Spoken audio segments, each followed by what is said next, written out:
The critical aspect of thyroid physiology is the close interaction between the hypothalamic, pituitary and the thyroid axis, and the initial player is the peptide hormone TRH, which is produced by the hypothalamus, which acts on the TRH receptor to stimulate production of TSH by pituitary, which further acts on the TSH receptor in the thyroid gland to produce T4. T4 is the predominant form of thyroid hormone secreted by the thyroid gland, but to be active, it has to be activated by the monodeiodinase type 1 to T3, which is the active form of thyroid hormone. Some part of T3 is directly secreted, but it is largely the peripheral conversion which provides the amount of T3. In conditions where there is thyroid deficiency, the peripheral conversion via the MDI1 pathway is increased, resulting in preservation of T3 levels.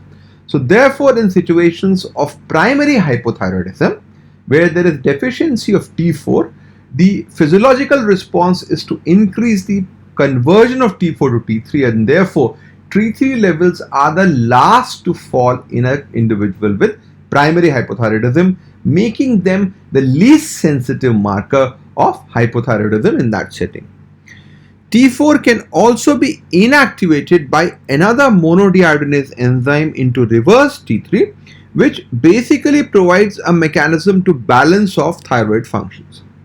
So in situations wherein body wants increased thyroid activity, the MDI1 pathway takes precedence, producing more T3, while in situations wherein there is a need to decrease metabolism like the fetal period or during illness, the reverse thyroid production pathway using the MDI3 is activated, and this really plays a very important role in thyroid physiology.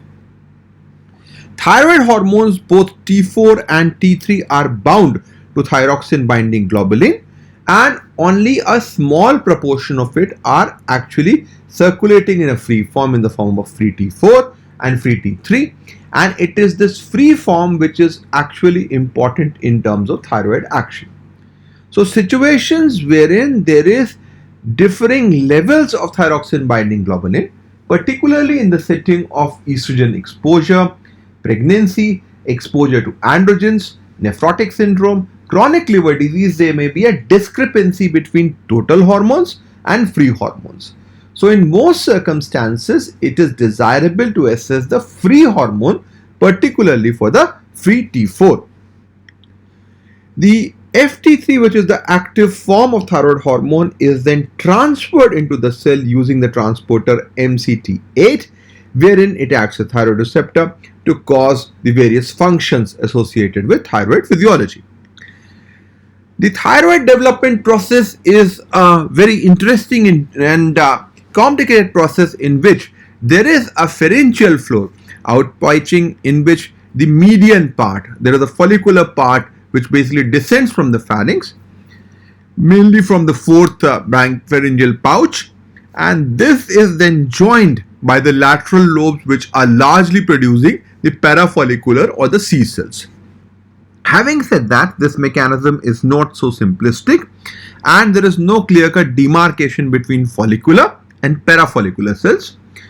A number of transcription factors like TTF1 and TTF2 along with PAX8 play a role in thyroid development, but their contribution to the etiology of thyroid dysgenesis is quite limited. They only account for around 1% of all cases of thyroid dysgenesis.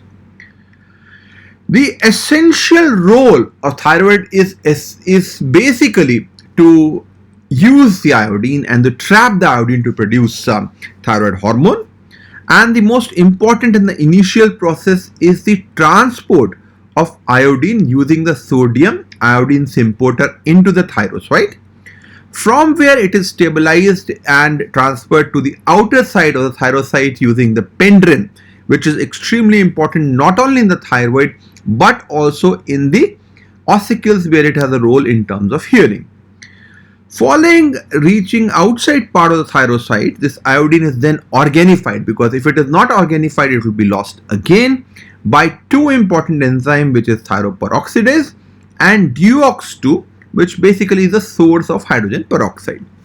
Following peroxidation, these compounds then enter into a thyroglobulin structure wherein they are organified, and two of the iodine molecules will form the diiodotyrosine with interaction with tyrosine, and there will also be a single iodine formation of monoiodotyrosine. The coupling of DIT and MIT results in production of T4 and T3, and as discussed, T4 is the most important hormone which is being produced by the thyroid gland. This whole process of organification, of binding to tyrosine and formation of T4 and T3 is actually happening on the outer surface of thyrocyte, following which there is an endocytization of this molecule, and this process is largely regulated by the TSH acting on the thyroid stimulating hormone receptor.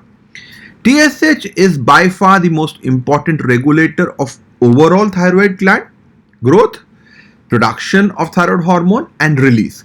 So it has a direct effect on the sodium iodine symporta, on TPO, as well as the process by which the preformed thyroid and the DIT is released from these vesicles.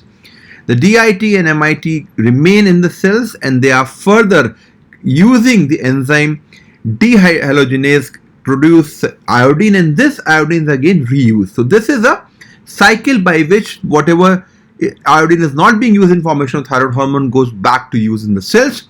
In conditions where there is deficiency of dehydrohalogenase enzyme, there would definitely be a lot of loss of urinary iodide, and therefore they will result in dishormonogenesis.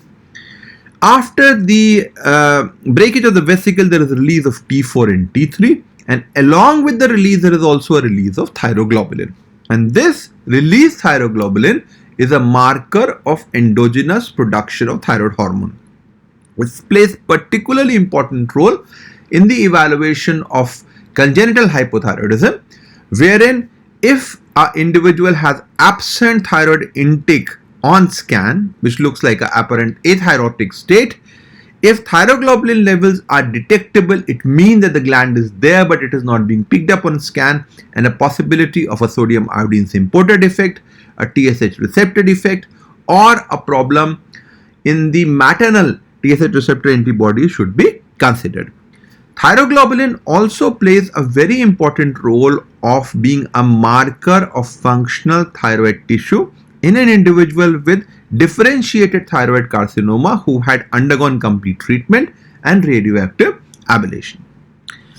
Thyroid hormone plays a very important role in a number of areas, and therefore this crosstalk of thyroid with different hormones is extremely important because it implies not only the other hormones but also thyroid assessment. There is a structural homology between the various peptide hormones, namely the TSH, LH, FSH, and HCG, in that the alpha subunit is the same for all of them, while the beta subunit is quite similar. So at very high concentrations, one of these peptide hormones can act on the other, and this may produce a confusing clinical picture.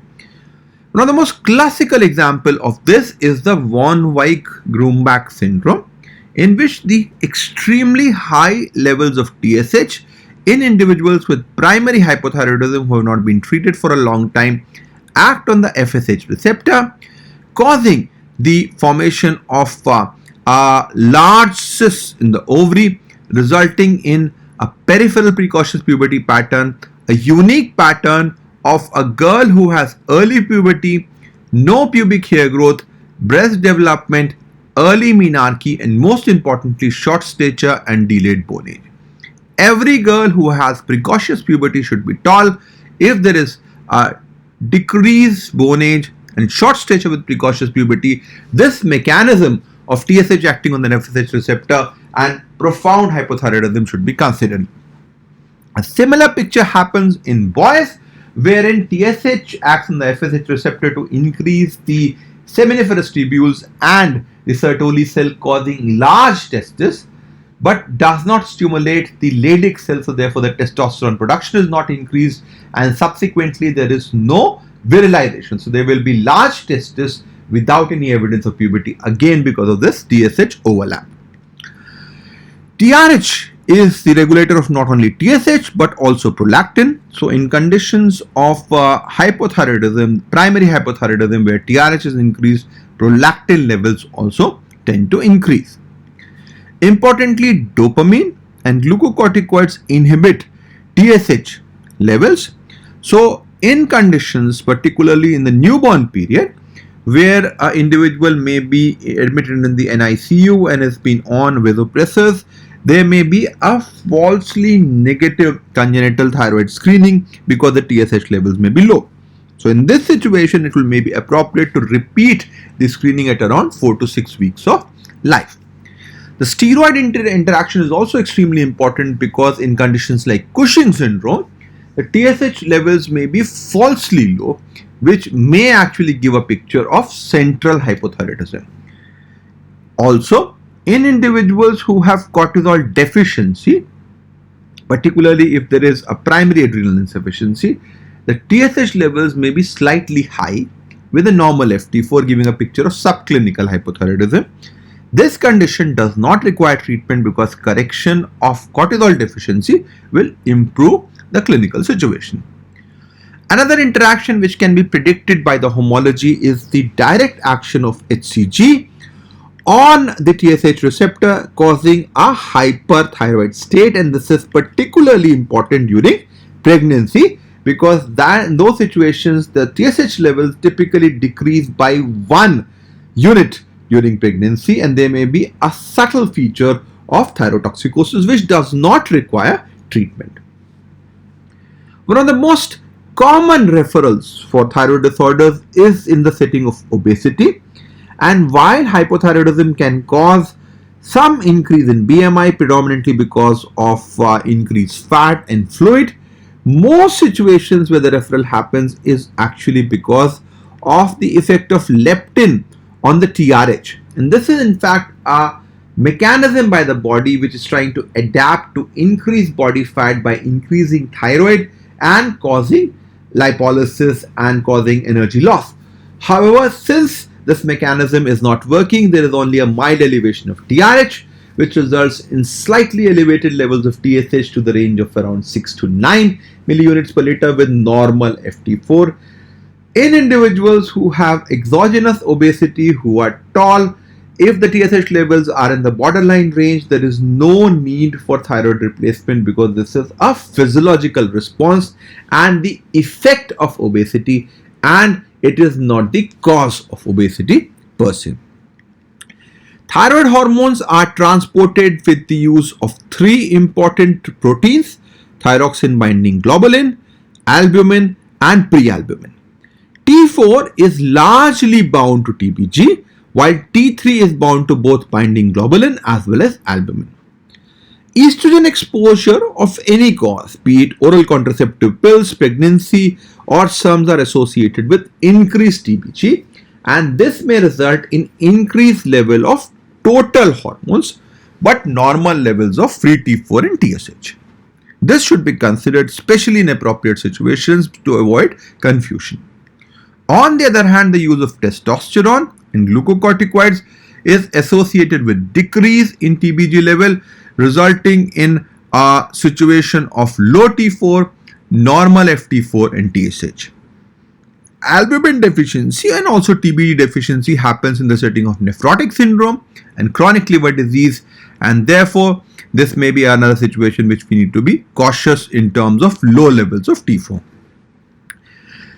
Drugs like heparin, non-steroidal anti-inflammatory drugs, and anti-epileptic drugs can inhibit the binding of thyroxine to the TBG, and this may result in a increase in FT4 transiently with normal T4 and TSH, and this condition tends to improve, and this should be considered particularly in situations where a heparin is being given in an acute phase, but this tends to go off. A very important aspect which really decides the fate of thyroid hormone as well as the level of metabolism is how the thyroid is activated or inactivated. So as discussed, T4 is the major form of thyroid hormone which is secreted by the thyroid gland. It is activated by the monodeiodinase type 1 in liver, kidney and thyroid to T3, which is the active form of thyroid. The body has a mechanism to prevent excessive action of T3 by binding it to sulfatase, causing an inactive T3 sulfate form. When the body doesn't need excessive amount of thyroid, predominantly during fetal period, prematurity, or during illness, there is increased inactivation of T4 using the monodehydrogenase type 3 to reverse T3, and this process is largely responsible for decreased metabolic activity during the fetus, allowing an anabolic process.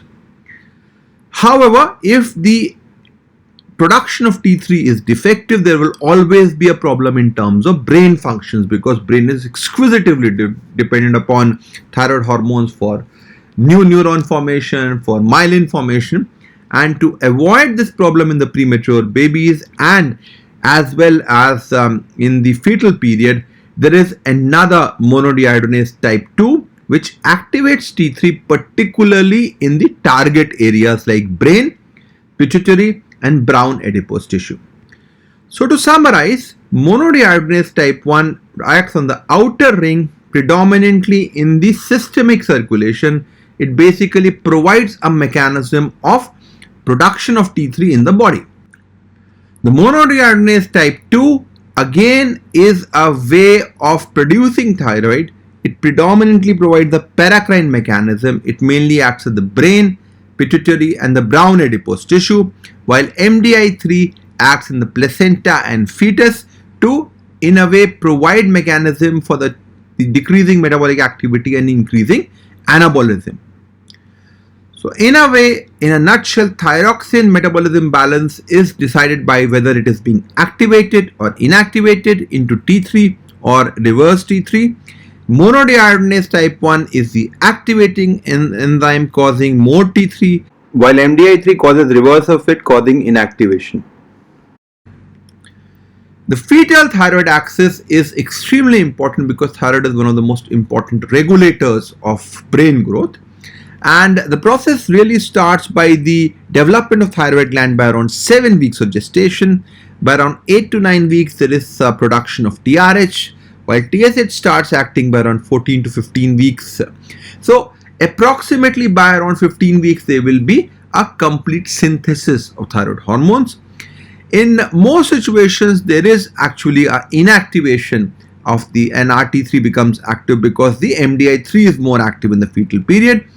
At around 18 weeks, there is a complete formation of the hypothalamic-pituitary-thyroid axis, and till then, the fetus is largely dependent on the maternal T4, which provides a mechanism for neuronal growth. So fetal thyroid metabolism is largely guided towards avoidance of unnecessarily thermogenesis so as to provide metabolic growth, and this happens by decreased action of monodehydrogenase type 1 and increased sulfation. Therefore, it results in an anabolic state which is characterized by increased RT3 production because of MDI3 action. The brain function is however preserved because the MDI2 is providing enough T3 to the brain. So all the energy is shifted towards growth of the fetus while brain is spared because of the MDI2 action. So fetal thyroid metabolism therefore is characterized by a predominant MDI2 state resulting in inactivation and formation of reverse T3, while MDI1 is less and therefore the T3 levels are low. This has implications because the preterms who are born will have a similar situation and their levels of T3 have to be correlated with the gestation specific cutoffs and not the post-term cutoffs. Coming on to the feto-placental mechanism, which is extremely important in this setting to understand that there is a significant role of placenta in deciding which hormones cross, therefore allowing interaction between the mother and the fetus. So TRH is one hormone which freely crosses the placenta. It is also produced by the fetus, so it is there in the fetus pretty much. TSH is impenetrable. It cannot cross placenta because it is a large molecule, and had it crossed the placenta, it could have caused havoc. Imagine conditions like primary hypothyroidism where TSH is extremely high. If it crosses the placenta, there will be significant hyperthyroidism in the baby. T4 and T3 cross the placenta. Although they are acted upon by MDI3, there is a substantial amount of T4 which is transferred from the mother to the fetus to the tune that even athyrotic newborns have a reasonable amount of T4, maybe around 30 to 40% of the normal levels, and which really sustains their brain growth. This, along with the fact that there is an active MDI2 and there is decreased peripheral utilization, ensure that the brain growth is normal. So under normal circumstances, if the mother is having good thyroid, even if the fetus is athyrotic, there is a chance of having a normal neurointellectual development if we treat before 14 days of life. Now, birth is one of the most significant events which happens throughout life, and one of the most fascinating aspects is the transition from the warm intrauterine environment to a cold environment. And this clearly triggers thermogenesis. And as we know, one of the most important regulators of thermogenesis is the thyroid hormone. So therefore, body has to produce more thyroid hormone to ensure that there is thermogenesis. And for this process, there is a activation of MDI1 producing more T3. There is decrease in sulfation, and therefore from an anabolic state, now is the time to use all the energy. So there is a catabolic state which comes into the picture, and therefore the postnatal thyroid metabolism shifts from the fetal preserving to the postnatal utilizing phase. So therefore there is increased MDI1 and T3 and decrease MDI3 and reverse T3 in this period. And this therefore results in one of the most dramatic changes of thyroid hormones throughout life, in which there is a significant increase. There is the initial TRH surge, which results in increased levels of TSH, T4, and this basically means that the interpretation of thyroid functions, especially in the first week or two of life, is difficult, and we need to have different cutoffs at that time point. What's also important to understand, and what we see from the dashed arrows, dashed line, is that premature babies tend to have a different perspective. Their TSH rise and the T4 rise is not as high. So one needs to be careful in interpreting the neonatal screening value in the preterm babies. And often if they are sick, they are requiring hospitalization, they are on vasopressors, they are stressed out with steroids, there may be false results, and therefore there is a need for rescreening subsequently. Thyroid hormone is a unique hormone that it acts inside the cell as against many other similar hormones. So T4 is converted via MDI2 to T3, which has to be transported, because it is not like a steroid hormone which will just go through the membranes. It requires an active transporter MCT8, which actually plays an important role in pathogenesis of an important condition which we'll discuss subsequently. And this T3 acts on the thyroid receptor, which then activates the RXR pathway to produce gene expression. So there is a latent phase in terms of thyroid action, because it is acting through the gene expression pathway. And if you talk about thyroid actions, there are actions in every part of the body, ranging from bone strength, brain development, neural development, myelinogenesis, sympathetic function, cardiac contractility, tone, broad adipose tissue thermogenesis, growth plate, and gut motility. So everywhere there is a very, very important role of thyroid hormone in our body.